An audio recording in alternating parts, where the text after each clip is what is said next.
My name is Randy Rubenstein, and welcome to the Mastermind Parenting Podcast. At Mastermind Parenting, we're on a mission to support strong-willed kids and the families that love them. Hi, everyone. Welcome to this week's episode.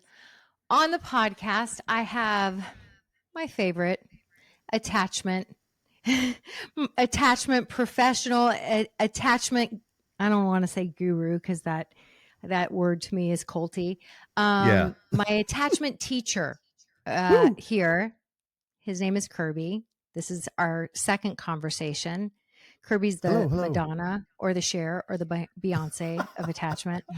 Oh my God. Right. That's so bizarre. Yeah. Well, thank you. Happy to be here.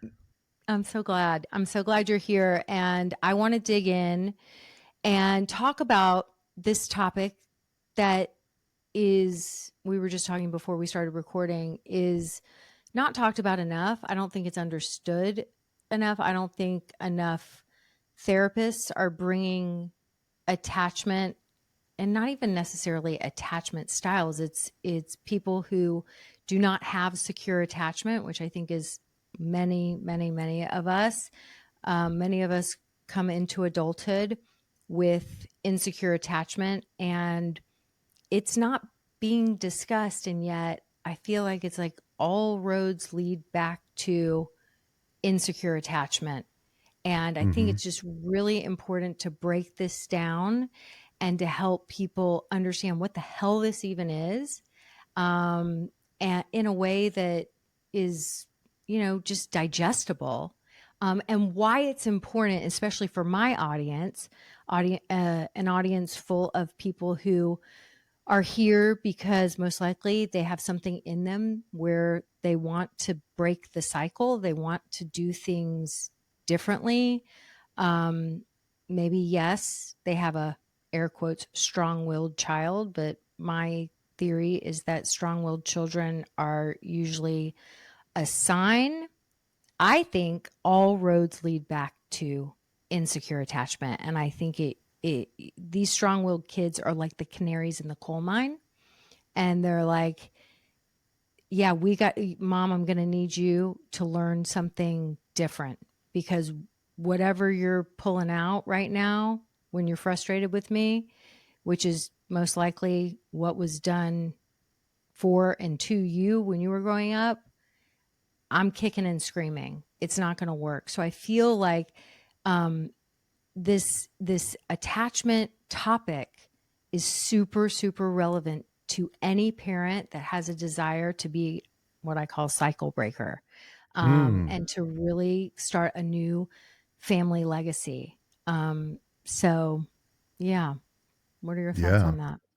Mm-hmm. Well, first thing I want to say is that all roads lead back to the conclusion of that statement is not attachment.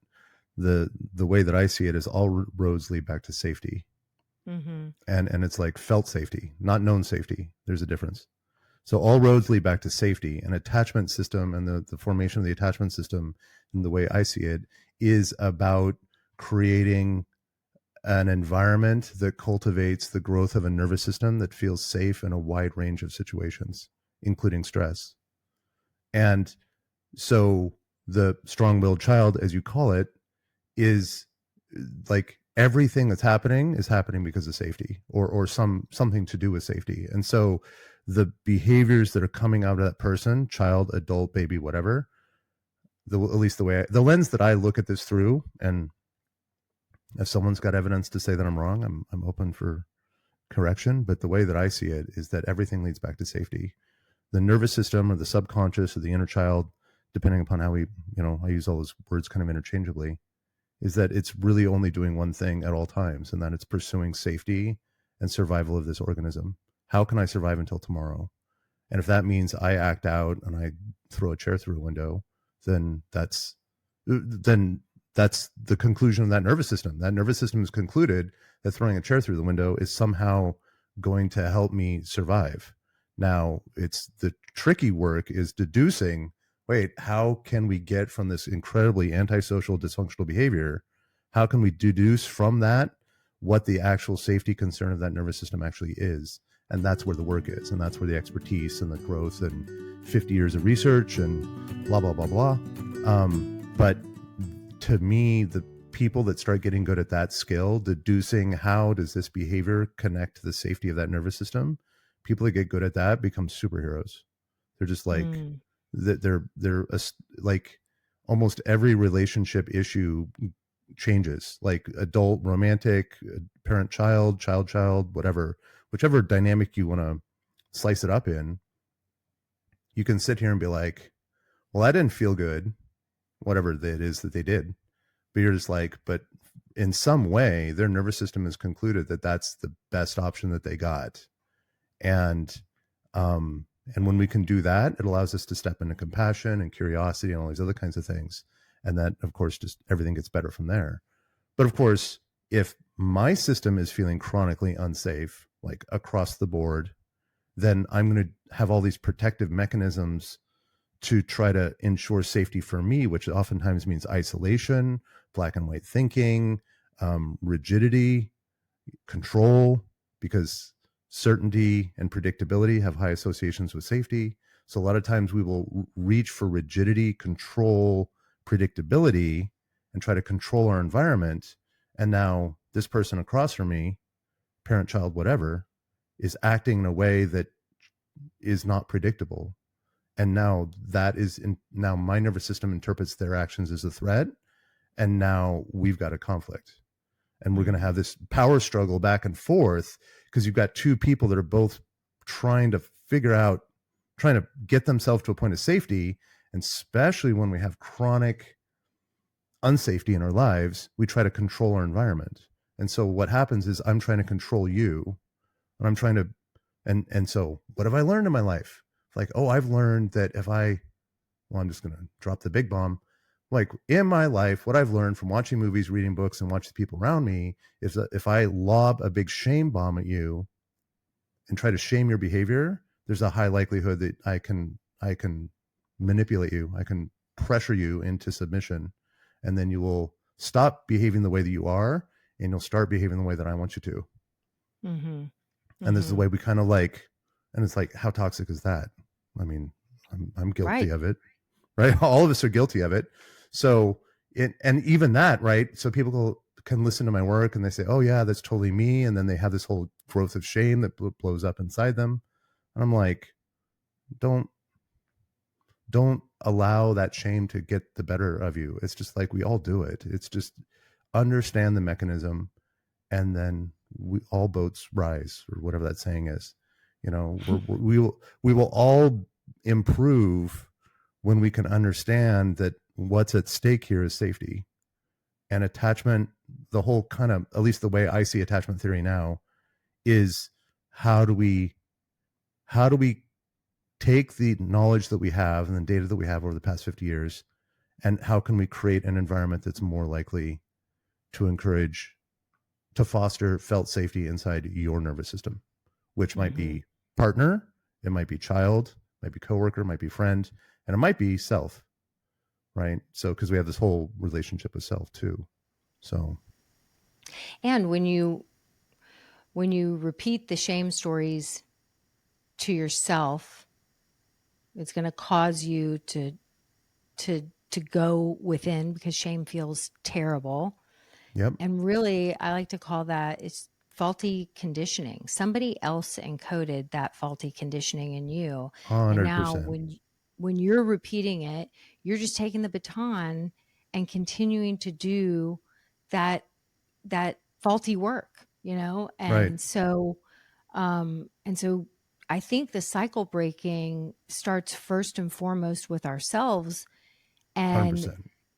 And that's, I think as parents are, parents who listen to this podcast, I think it's easy to kind of deflect from doing your own work, because you're an adult and you've figured out ways to behave out in the world that maybe on social media that is socially acceptable, right? You have learned how to hide all the feelings that you were probably shamed out of, you were shamed and taught to squash down when you were a kid. And so now you may think, I'm fine. It's my kid Mm-hmm. that's acting like a lunatic. Mm-hmm. Um, but I guess I want anyone who, like, can you name some of the things that show, some of the things that are an indicator that you may have insecure attachment on the scene and there's work to do in terms of calming down your own nervous system? Can you talk about like some of the symptoms of Mm. insecure attachment, Sure. like Um, anxiety, I would imagine? And I'm not okay. Anxiety is just a fancy name for fear. yeah. Um, and it's like, and fear is where it's all about because my system, unsafety, right? Safety, I'm calm, I'm secure, I have options, I don't need to worry, right? That's secure safety, right? Unsafety is there's some threat in my environment or coming, and that threat is poses some kind of threat to me, threat to my well-being, threat to my physical safety, threat to my social status. That's a huge one, like huge, huge, huge. Some evidence suggests that we have dedicated cortical structures, meaning places of the brain that specifically monitor our social status because we're social primates. And if our social status drops too far down, we will be, excommunicated from the tribe.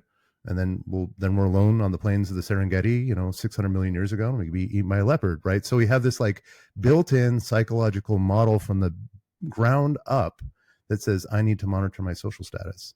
And so Mm. signs of insecure attachment, this was kind of a big one for me, is that it's like your physiology actually tells you, and this is one of the exercises I give my clients and people in my live classes all the time. It's that sit down and make an itemized list of your what I call physiological threat responses.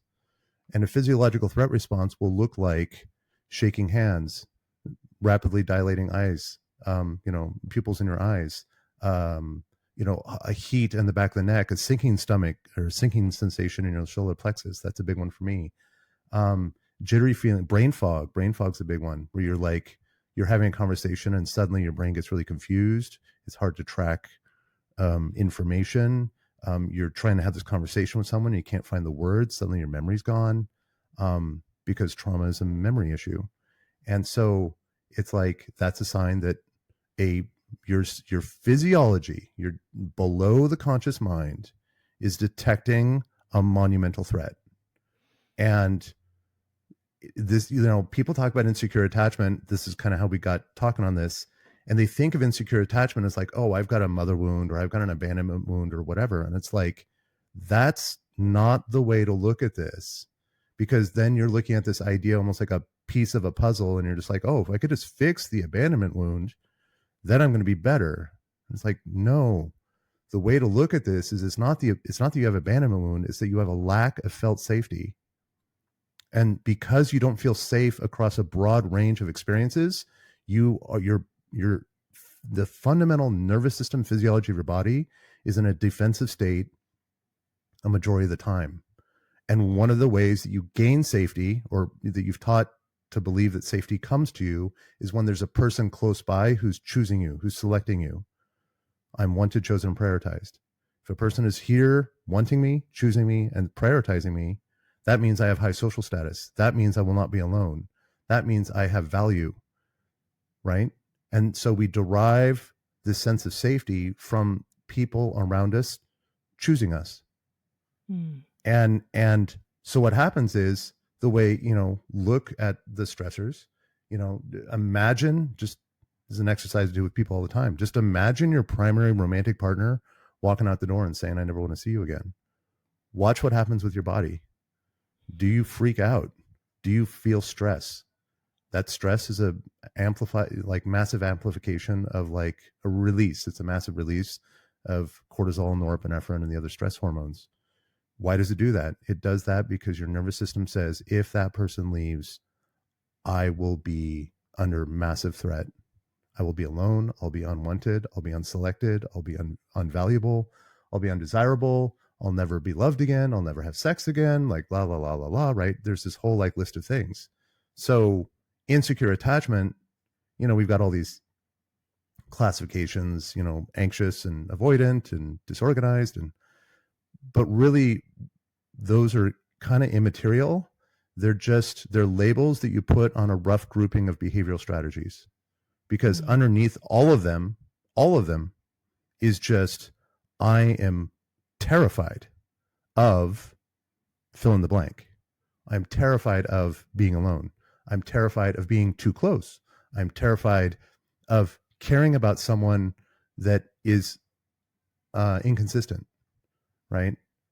Whereas the secure attachment means I'm not terrified of that. That is like, I feel it, and it's uncomfortable, and it's difficult, and I might have to grieve for a little while, but I have this deep down fundamental confidence that I'm going to be okay, that life is going to work out, that there will be other options, other doors will open. And this is one of the things that kind of like some of the organized spirituality does well, is that it's basically trying to create this idea that, like, there's some higher power or whatever out there, universe, source, whatever people want to call it, and it's going to be okay. And when people sink into that, what they're actually doing from an attachment point of view is they're shifting their primary attachment figure from a person to a concept.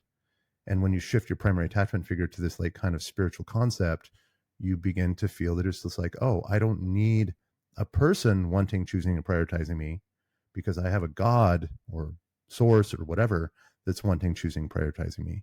Mm. And now I can derive safety from that, and now I can walk through the world with security, right?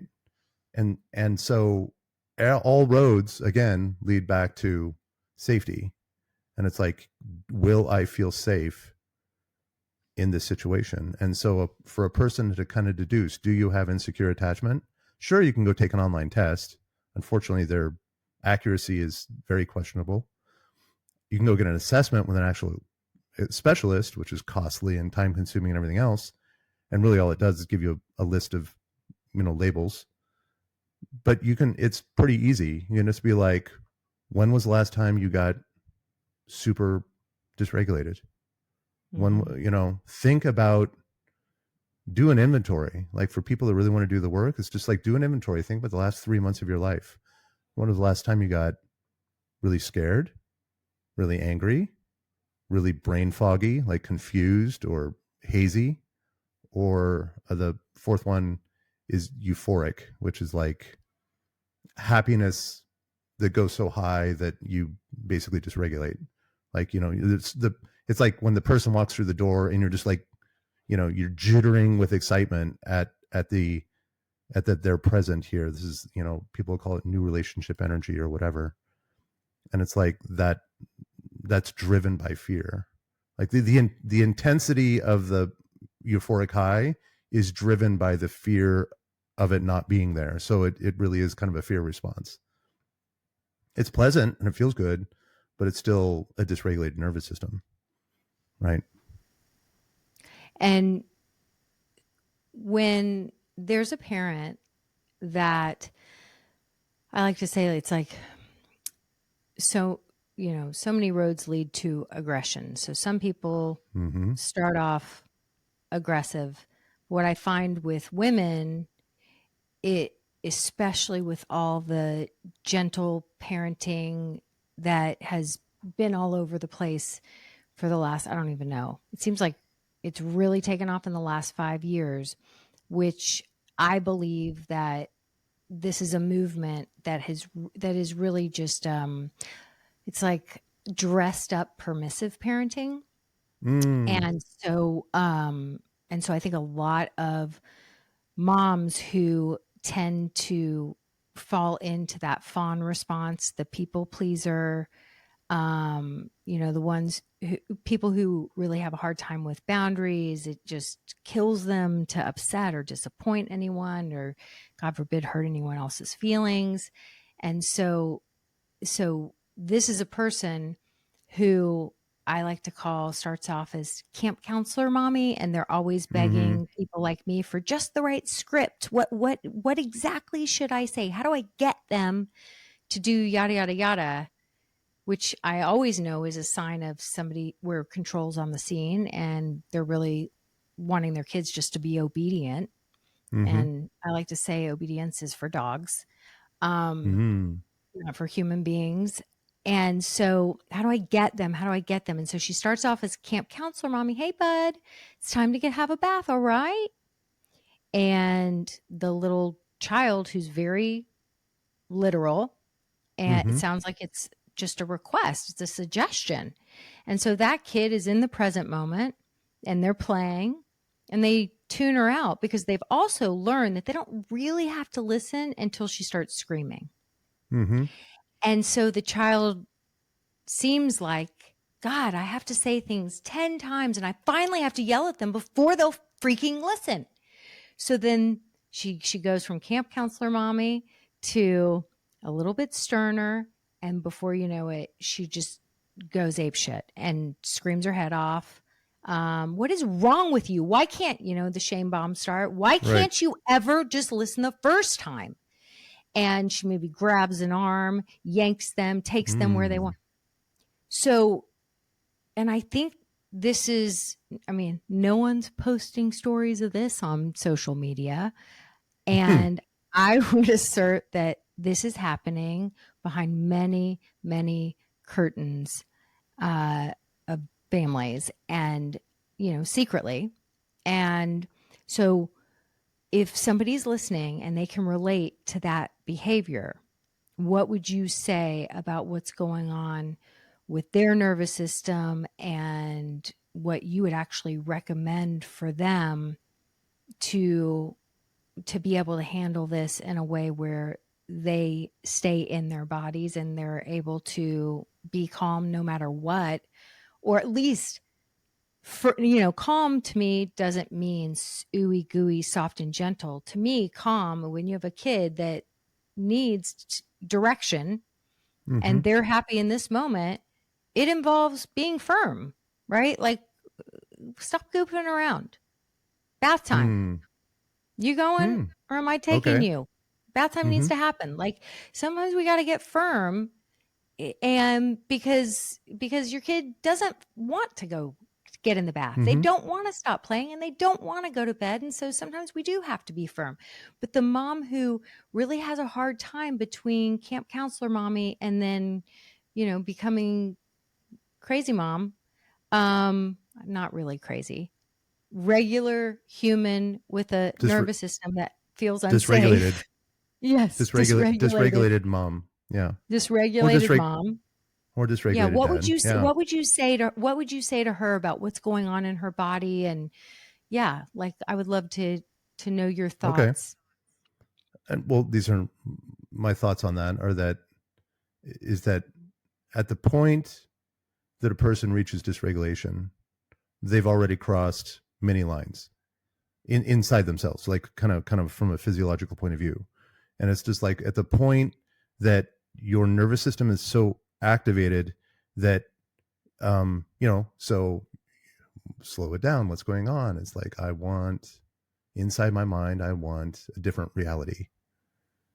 I want a child that goes to their bath when I tell them to. Right now, I'm in this reality that's not the reality that I want, and so it's just like, oh, what does that mean? Now I've got this uncertainty happening, and uncertainty is scary, and it's just like, and I'm stressed, and I've got other things I need to do with, and so now my stress is already climbing, and I'm trying to take my opinion or desire for change or whatever and push it out into the reality around me, including this child, and say, I want this reality to go do this other thing so that I have less stress inside my system. Now my stress keeps going, going, going, going. Well, now the child does not behave or, follow. They do not go in the direction that I want. So now I've got more stress in my system. So I've got more adrenaline and cortisol that's climbing, climbing, climbing. And now it gets to the point where the prefrontal cortex begins to shut down because that's what happens when your stress hormones get high enough. This is the brain fog I start talking about. And your system begins to kind of regress backwards and backwards to lean on older and older strategies to achieve the goal. And what happens is at some point in time in my past, I learned, my nervous system, subconscious, whatever, has learned the strategy that if I raise my voice and I get aggressive and I start moving things around, using my fingers and muscles, the mobility of my body to impact the environment around me, and I can push things and pull things and grab things and shake things, especially if I'm bigger and stronger, then I can exert my will on the environment around me to make it be what I want it to be. And now I can be successful in that venture, and I can get the thing that I want. Well, at the point that happens, my stress hormones are already so high that the parts of my brain that I need to be regulated and calm and intentional about things, those are being shut off like light switches, just tick, tick, tick, tick, tick, tick. And so sometimes I call this like the tidal wave moment, that like you're sitting on the beach enjoying your margarita, and then, there's a tidal wave coming, a tsunami, we call them. And at the point that the tsunami hits the beach, it's too late. Like, you're in crisis mode. Your only thing you can do is try to make sure that no further damage is caused. But if you go out there in the ocean 60 miles out and you calm the tsunami before it even reaches the shore, you can change the future. You can change your entire reality. And so this is a big part of like nervous system regulation, is understanding my own self deeply, so that I understand that my stress response is beginning to arise quickly, and be like, wow, I got about 15 seconds before I lose my shit. And this is a superpower. I mentioned earlier, like superheroes have superpowers. This is one of the superpowers in human relating, is a deep sense of personal awareness, internal self-awareness, to say that like, my stress is going up and it's going quickly, and I know the way that I behave when it gets high. And so I have about 10 seconds before I begin to behave in ways that don't align with my values. And then if a person that can say that to the romantic partner in the middle of a fight is winning epically, right? And if you have two people in relationship that have that ability, you can create any future you want, really, because all conflict, the nature of conflict changes. So in this particular situation, you've got a parent dealing with a child, and it's just like, if you get to the point where you're that activated that you're screaming and yelling and asking 20 times or whatever, then the tidal wave has hit the shore, and you've got limited options because your brain is compromised. And at least that's the way I see it. And so, okay, so what do we do in that situation? It's like, well, work, right? It's like, say, oh, I have times when I get really angry and I lash out, or I scream, or whatever. I act in ways that don't align with the way that I want to be, the person that I want to be, the parent that I want to be. And I need to go become more acutely attuned with that. Okay, so now what can we do? So let's switch. We'll move the pieces around a little bit, and we'll say, okay, the parent that is like, it's bath time for this child, and that child's playing. Well, what other options do we have? It's like, the big option that a lot of people don't want to face is that it's just like, this isn't about my desires. What is my desire here? Is my desire what's more important to me? The future attachment status of my child over the next 20 years of their life, or emptying the dishwasher? Like, what is your priority here? Because a choice is being made. Like, we always have a value hierarchy. What are you valuing in this moment? And it's like, okay, it's bath time. Why is that important? If you can't answer that question, if I can't answer that question, then it's like, I got work to do. Why is bath time so important to me that it's worth dysregulating my nervous system, that it's worth intentionally causing disconnection with that child? Because, is it Lori Gottlieb, I think? She's got this great, that it's just like, a child needs to know I matter and you're here with me. Mm-hmm. Every family's different. I mean, I've had Right. families Of course. where, Of course. you know, they are in colder climates and they don't, they don't really in the winter months, they don't bathe every single day. And Right. Right. and people have different values about that. So I think every Right. family's different. But I do think that kids having a routine that creates some certainty, like every night we wind down like this, Mm-hmm. um, it it brings a sense of safety to their nervous system to know I want to play like I'm at a rave and I've popped Molly and I'm going to dance all night, like Mm-hmm. or ecstasy, whatever generation you're in. And so kids, they don't want the day to end. They don't, I mean, it's the rare kid that I've met that's like, I'm just so tired. Mm-hmm. Most kids that I've been around, they just want to party. And Mm-hmm. so bringing that certainty but the kids need so much freaking sleep. Mm-hmm. And I mean, just a ton because they're learning how to be alive. There's so much going on all day long that they need that time to really rest and recover and be ready for the next day.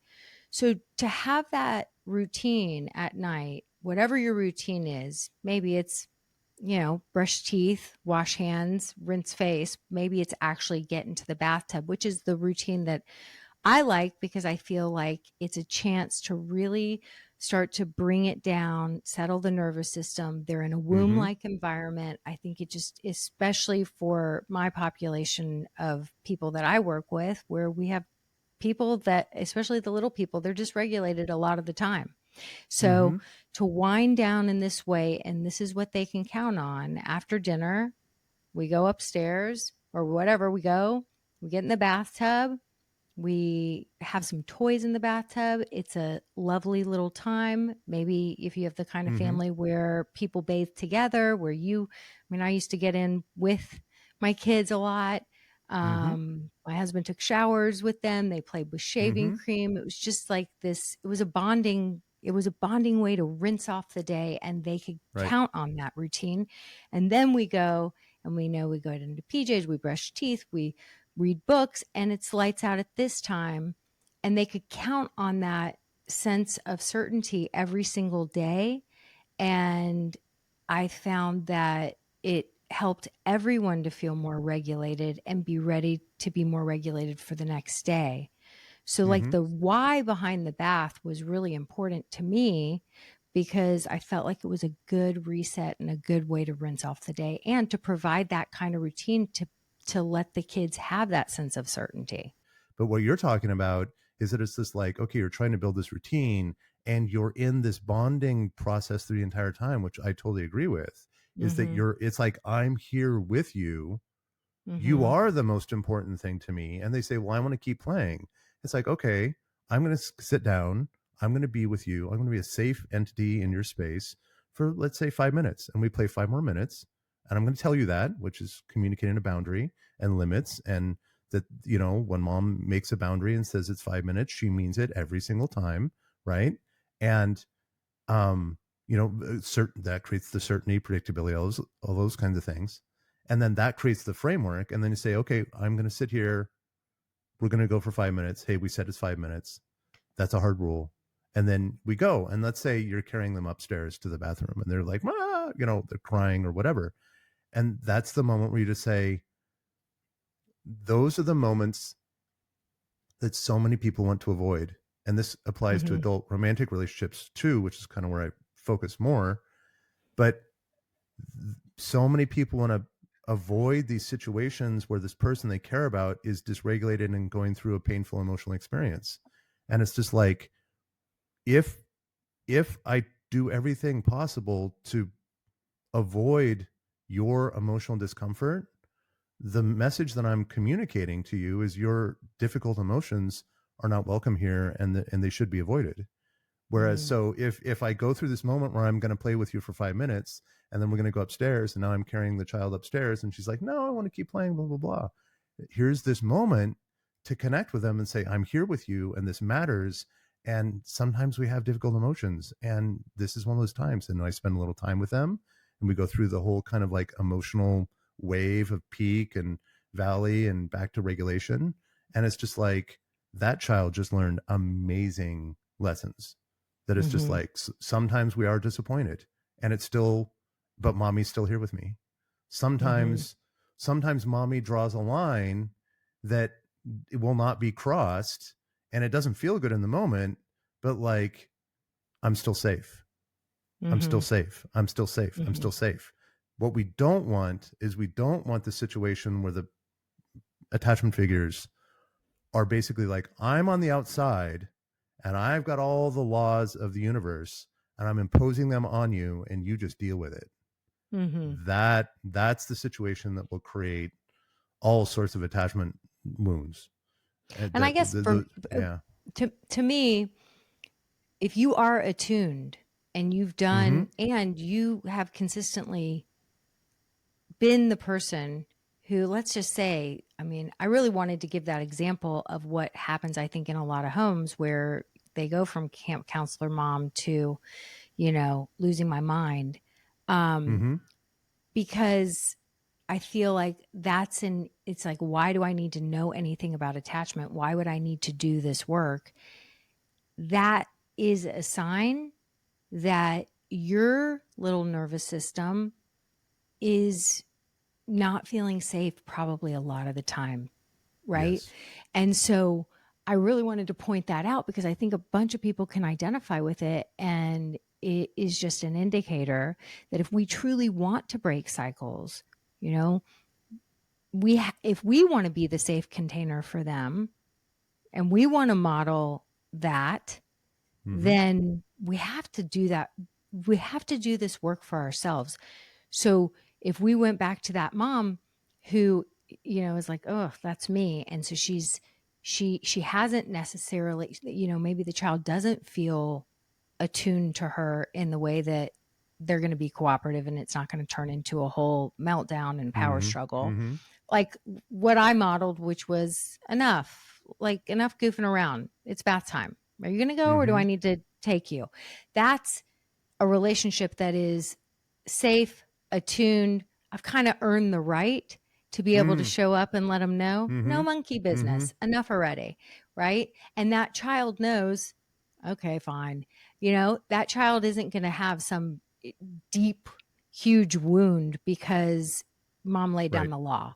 And she Right. didn't sit down and play with me for 5 minutes and do the whole attuning because you've been attuning Right. Good point. all the other times, right? So now you kind Right. of can be like, listen, enough. Right.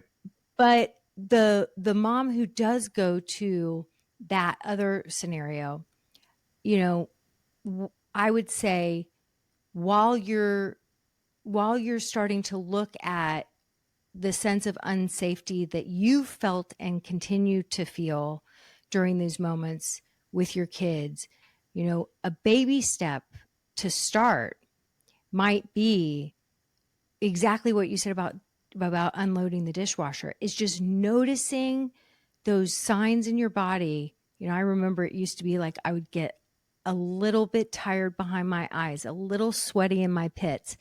And if you can notice those signs in your body before you go to that, tsunami, Yes. and Yes. even say, like, people are scared to tell their kids, I'm feeling really frustrated or I'm feeling really annoyed right now. I'm going to go unload the dishwasher. I'll be back in a few when I've calmed down. And Yeah. I would love to know what your thoughts are about that because I feel like that's honest, that's real. They know you're annoyed, they know you're frustrated. We all have each other's numbers. So Mm-hmm. you've now just modeled, I'm a human being who has a whole range of emotions, just like you're a human being who has a whole range of Yes. emotions. Yes. Yes. 1000%. It's like, I mean, children passively absorb what they're around. And Mm-hmm. so if I am in a place where I am terrified of having a negative emotional state and I do everything possible, including numbing out or addictions or whatever else to avoid such negative emotional states, guess what that child's going to do when they're 18, 28, whatever, right? It's like that is super reliable. Not 100%, but just high, right? So So one of the best things we can do is to model a fearless, like a fearless, stable processing of all possible emotional states, and to just be like, oh man, I am feeling some big negative emotions right now. It's something like anger, a little bit of sadness, and it's just like, now there is developmental stages here, right? That's especially before 3, theory of mind hasn't been built yet, and so Right. that's not really appropriate for the earlier stages, because I mean, really, at that point in time, they're flailing and trying to figure out Right. what's going on in the world. Yeah. But like later on, which is the time when you're going to see this, problematic label show up, is like 7 to 14 or something like that. At that point in time, theory of mind is online, and being able to model that is so powerful. Just say that it's just like, sadness is not something to be ignored, or there's no reason to be afraid of sadness. There's no reason Mm-hmm. to be afraid of grief. There's no reason to be afraid of anger, really. It's just like, and the the parent, especially if it's multiple data points, multiple parents in their attachment constellation, um that's so powerful. Because what does that child learn? The child learns is just like, no emotion is scary, and it's just Mm-hmm. like, and we're all moving through this. And so when emotions aren't scary, we actually process them faster. And so, kind of Mm-hmm. like, Sam Harris calls it the half-life of negative emotions. The the like, when we're in an intense negative emotional state, that's when we're dysregulated. That's when we make rash action. That's when we lash out. That's when we do things that are destructive and toxic. But it's like, if I can flow through my emotional states with ease and grace, which is something that secure attachment does, um, or at least more so than the others, is that, like, any child that learns that, they now walk through life flowing through these different emotional stages so quickly that they don't have these big negative consequences, right? And I've seen it. I've seen it with my own eyes. I tell a story. I don't think I told it to you about my mm-hmm, son when he was about 12 or 13, and I had to say no to something that he really wanted. mm-hmm, And he was really upset, and he kind of panicked, and he was like, "What do you mean, Mom? I'm going to be the only kid. I can't." And he got really worked up, and I saw mm-hmm, it. I saw it. And this is not my strong-willed kid. This was my mm-hmm. chillest kid. Okay. So it was kind of not super common for him to, like, get worked up about things like that. And he got really upset. And typically, because he was my chillest kid, when he did get really upset or worked up about something, like, he was the opposite of the boy who cried wolf. I'd be like, whoa, this is something that's really important to you. But this particular thing involved, like, taking technology somewhere that Mm-hmm. we were going to be on a tech break, and all the other kids were going to have theirs. And so I was having to be like the mom who said no. Yeah. And there was no way I was going to give on it. And he was going to have to Mm-hmm. deal with that disappointment. So I was like, yeah, I was thinking you should maybe take a book with you in your little backpack. And he was like, Mom, no. And I saw him get worked up. And then I didn't say anything else. But what I did was I stayed in the room, and I started, like, busying myself, like, around his little, sink area, which I'm not a big cleaner. So it was like, so I was just kind of acting like I was organizing things or whatever. And I saw it. I saw it take 90 seconds. I saw him Mm-hmm. go over, lay on his bed. I saw him look up at the ceiling. And now I've been doing, with this therapist I've been working with, this brain mapping method where she'll have you Mm-hmm. look up. And so I know there's, like, because she'll notice, track where my eyes. I saw his eyes look up to the corner of the room. I saw his chest heave up and down, like he was taking some really intense breaths.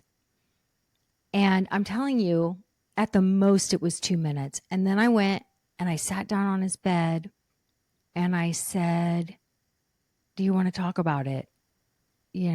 Or you tell me, you're allowed to be angry at me. I get it. You want to talk about it? And he was like, no, it's fine. And I said, is it really fine? Because Mm. it's it's understandable. Look, no one wants to be the only one without a thing. And so if you're upset with me about this, I get it. I probably Mm-hmm. be upset too. And Mm-hmm. he's like, "No, it's fine. I'm just gonna. I will. I'll. It's fine, Mom. It's not. It's really not that big of a deal." Like he had processed it, Mm. and I Beautiful. watched it in real time, and it was the craziest thing because I'd always heard if you stop learn if you learn how to accept your emotions and stop fighting them, it actually takes 90 seconds. The neuroscientists say it takes 90 seconds Right. for Right. an emotion to move through you. And I was like, and I had repeated that, but I didn't know if it was Mm-hmm. actually true. I was just kind of trusting the neuroscientists. But I saw it in real time and I saw how he processed it, and it was pretty amazing. Yeah. Yeah. It's a beautiful story. It's just, Mm-hmm. and it's like the that skill is so applicable across so many aspects of life. And I mean, Mm-hmm. it's many people that I work with, of course, they're adults and they're going through romantic uh, partnerships. And of course, they're insecure, and which means they're choosing insecure people. And so we've got all these insecure pairings. And one of the things I say all the time is that it's like what that child needs. Now, this is the birthed child that I brought in this world, or the inner child of my parent, or I mean, inner child of my partner, or the inner child of myself. What that child needs is to believe I'm here with you, and those big emotions are not going to scare me away. Mm-hmm. And I love that Mm-hmm. message. And I love the way it's just like, so here's my partner getting all dysregulated, and I stay solid, grounded, almost like a lightning rod. And I say, I'm here with you. And there's no way that all this dysregulated whatever is going to scare me away. Now, of Mm-hmm. course, if that person begins to get violent or aggressive or hostile or whatever, then we need some boundaries around that. But it's very, it's wild to be in a situation where you're just like, I have so much felt safety inside myself that I can stand here in the face of this storm coming Mm-hmm. out of another person's nervous system and to say, it's okay, bring it. And then it flows past. And what happens is after the storm passes and that person kind of comes back to regulation or sobriety, then what happens is they say, you were with me that entire time. Mm-hmm. And safety, the concept of safety, reliability, predictability, whatever, increases. Like you begin to like that person see their nervous system assesses you as a safer entity in their life. Mm-hmm. But if Mm-hmm. they dysregulate and their storm gets big and then my storm gets big in reaction, and then we have all this conflict and volatility flying between us, my safety goes down. And Mm-hmm. then and eventually safety goes down far enough that that person says they basically check out. They remove emotional connection from you. And in a lot of ways I'm describing my own childhood. That was basically Mm-hmm. the path I took with my parents, is that I got to the point where I emotionally divorced myself from my parents probably at Mm-hmm. 10. I don't know, 10, definitely by I 13. think I did too. I think I did it maybe before 10. Yeah. Same. Mm-hmm. Yeah. And it's just like this. And like, I mean, I didn't know. Luckily kids now have the internet and stuff. But I mean, it's like I didn't know that that's what was going on. But looking back on it now, I totally get it. It's just like you are not like from a deep down visceral level. Mm-hmm. My nervous system was saying this family unit, you people, parents, Mm-hmm. are not safe.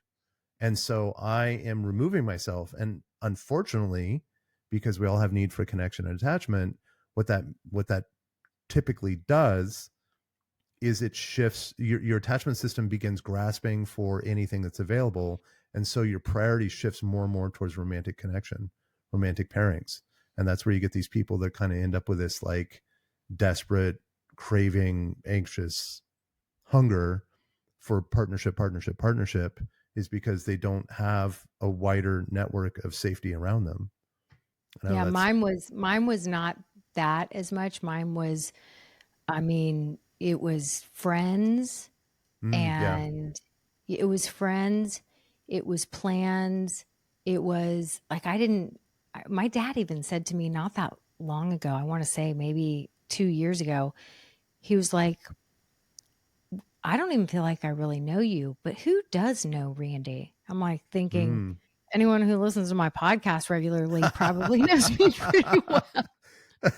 Thanks for the viewership, Dad. Yeah. Uh-huh. Exactly. And I was thinking, and I divorced myself. It didn't feel safe. So they didn't get to know Yep. anything. I mean, I drove myself to college and never went home for more than a week Yep. again. And I didn't want them to know about, when I was, in junior high and high school, if I had a crush on a boy or if I had a little, like, I didn't want them to know if I Yep. had friend drama. I didn't want them to know Mm. anything. I didn't, Yeah. right. I was Mm-hmm. same way. Same way. It's like you were cut off from me Yep. because like if I take any of my emotional weakness or vulnerability and I bring it into this space, it's just going to amplify the unsafety that I feel in this world. Yep. And so you turn into this like purely performative act. I don't know, like your whole life around family becomes performative, and it's like there's no connection, and it's like this is what I want to help people understand, especially parents or wanting to be parents, to understand that like these dynamics actually happen, and understand how everybody plays a part in it. And so everything's about safety. And Mm-hmm. yeah, Everything's something about safety. I love that. Mm-hmm. I don't know the first day that I met a secure person because I probably wasn't aware of it at that time. But as I began to become aware of like a truly deeply born secure person, well, not born, but like, someone escaped the 3-year time period with the secure attachment style, you meet them and you're like, oh my God, their life is different. Mm-hmm. And Mm-hmm. it's like, it's wild. It's like, I don't know how to describe it, but Well, I mean, I can think about there's this guy I know who my husband has been friends with for years, and he was like 10 years younger than my husband, and they became friends. They were, there's like these books that are called Unlikely Friends, and it's like a duck and a oh a yeah. duck and Yeah. a Yeah. dog or something like that. And I used to think that him and this guy were unlikely friends. They looked very different. Like at the time, my husband was 10 years older. My husband was kind of this surfer dude, and this guy was kind of this nerdy, like just anyway, they just loved each other. And it was the sweetest friendship. They worked together. And the guy was an intern at my husband's first job. And so he'd come home from college and they just became these just adorable friends. And Mm-hmm. and now, this is 30 years later, everybody's a grown up, whatever. And he has always been the kind of, since I met him 30 years ago. And my husband Scott said this too. He's the kind of guy that when he's talking to you, it doesn't matter who's around. He is 100% with you. Mm-hmm. And Mm-hmm. you feel his presence. And there was, even though he was just kind of this nerdy kid that, didn't look like he was going to hang out with Mr. Too Cool for School.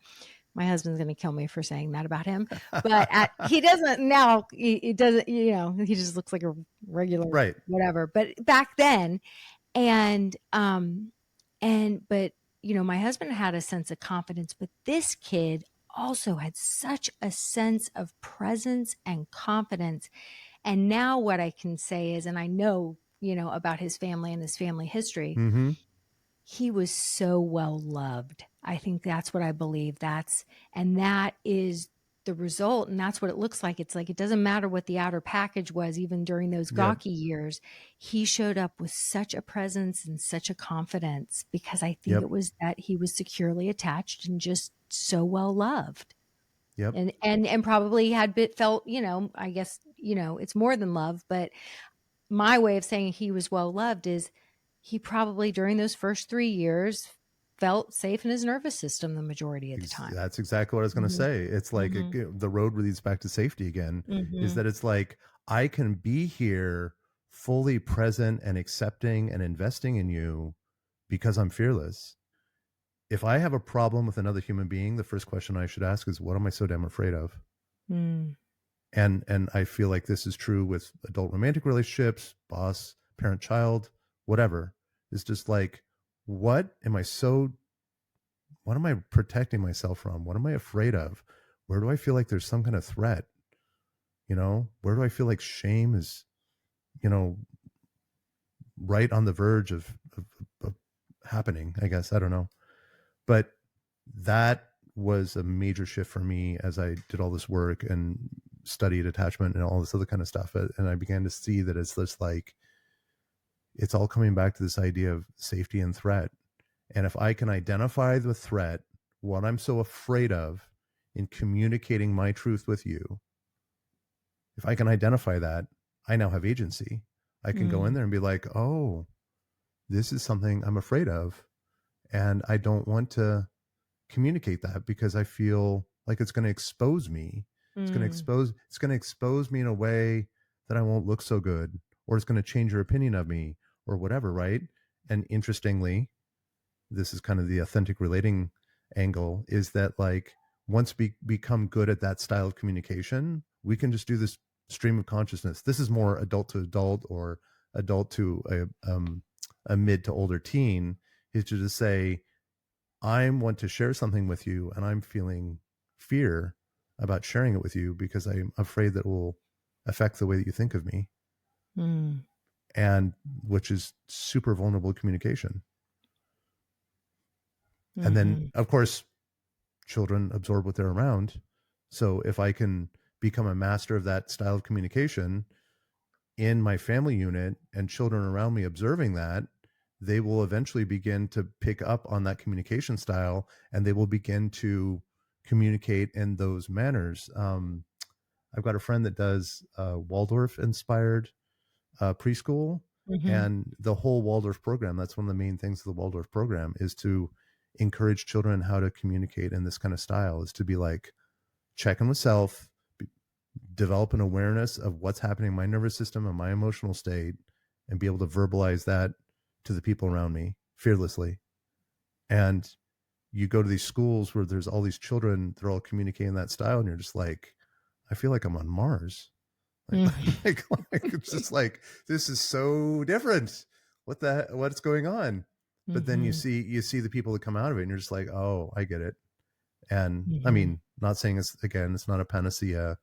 There's pluses and minuses, but it's it's a beautiful path. It's a beautiful Mm-hmm. path. It really is. It's just, yeah. I mean, especially in this crazy world, um, we're still having kids, raising kids. Um, like humans continue to evolve, and whatever we can do to provide safety to our own nervous systems at this point in time, and then show up as those humans, when we're with our pack, we're the pack leaders and we're with our Mm-hmm.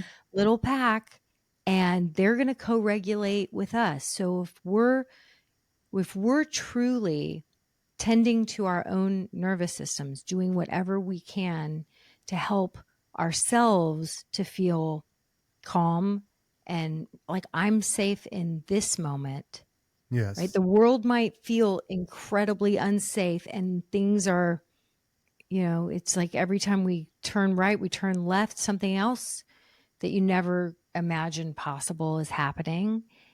And in this moment, I'm going to choose to create safety for myself. And then our kids, they will vibe off of that. They will co-regulate with Absolutely. that. Yeah. Absolutely. Yes. Hmm.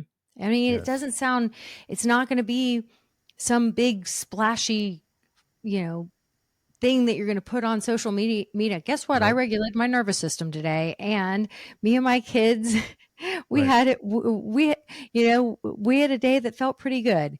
No one is doing that. It's like everyone thinks that we've got to be living these lives. What's my purpose? What do I want to do? How do I help?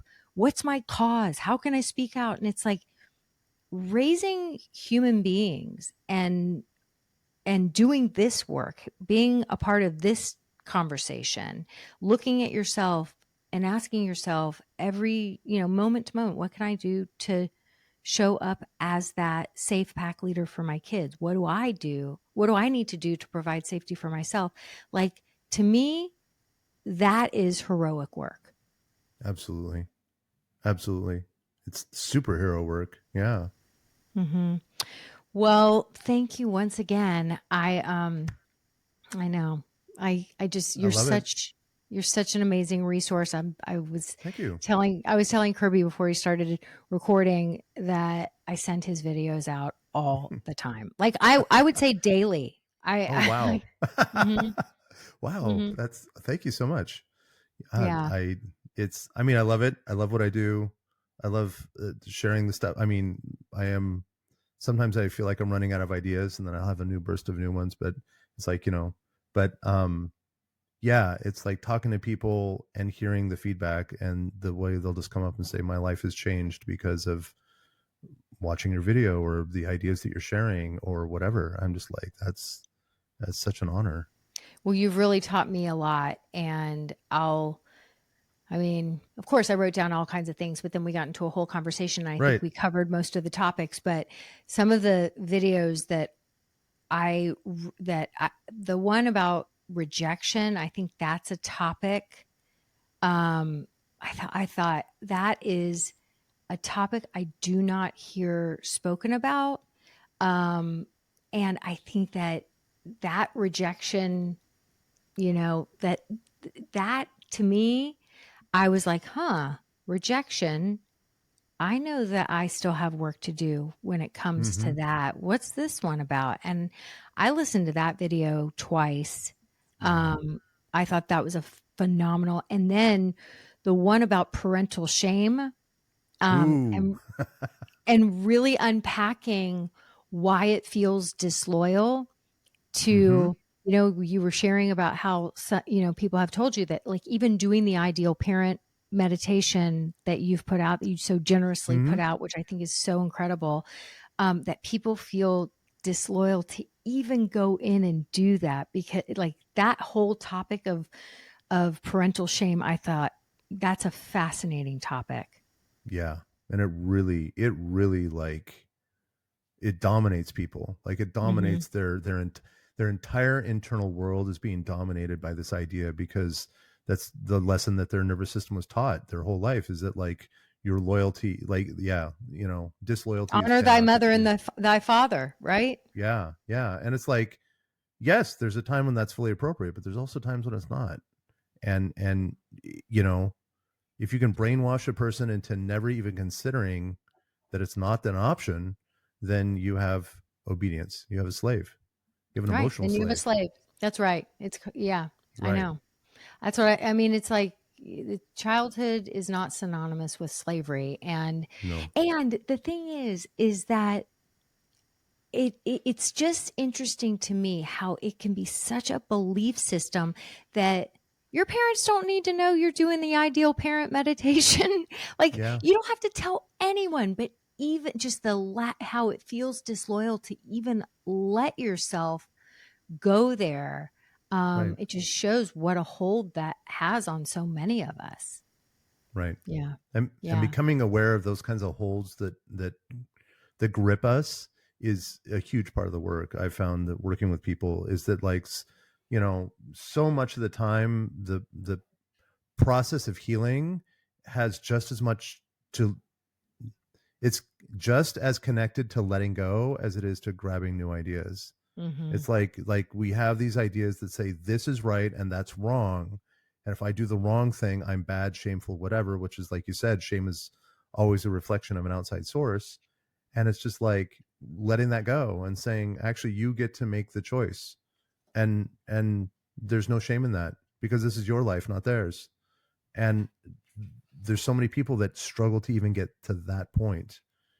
And And if it feels disloyal to even consider that, you get those physiological responses, that the story about the mom who finally loses it could be you, but mhm, yet it feels too disloyal to even look at the conditioning that you received or remember what it was like for you if you were allowed to feel sad, angry, upset, disappointed. And if you weren't allowed, or if you did express those things, if you experienced some gaslighting, some shame from that, but yet you're like, oh, ideal parent visualization, that sounds terrible. No, I'm good. Like, I would say question that, right? Like, Mm-hmm. question that belief system, because if you really want to be a cycle breaker and to do it differently, there's just no way around that. You can't circumvent it. You have Nope. to walk through. You have to walk through. Yep. Yeah. Yeah. To break a cycle, you have to change a belief, Yep. and you have to change a behavior. Yeah. Yep. Well, thank you. Thank you. Thank you. I could just You're talk to you welcome. forever. Okay. Thanks for Okay. being Beautiful. here. Thank you. All Thank right. you. All right, everyone. Until next time. Bye. Thanks for listening today, guys. I hope you picked up some tips, tools, maybe some baby steps for creating more balance and boundaries in your life. And I just wanted to let you know, if you want to continue moving the needle forward in creating this for yourself, having a happier household, I want you to go to my website and check out mastermindparenting.com. We have 3 beginning programs, and if you need some accountability and more support, then please look for the one that would be a good fit for you. And as always, we're on all the social channels under Mastermind Parenting. On Instagram, it's mastermind_parenting. And, you know, periodically I do pop up on different Instagram lives, Facebook lives, where I give you teaching and coaching, and I love engaging with you live to help you help your strong-willed kids so that they can feel better, because when they feel better, they do better. And I love, love, love getting to know you guys. So thanks for listening. If you like this podcast, please don't forget to subscribe, rate, and review. Super, super appreciative.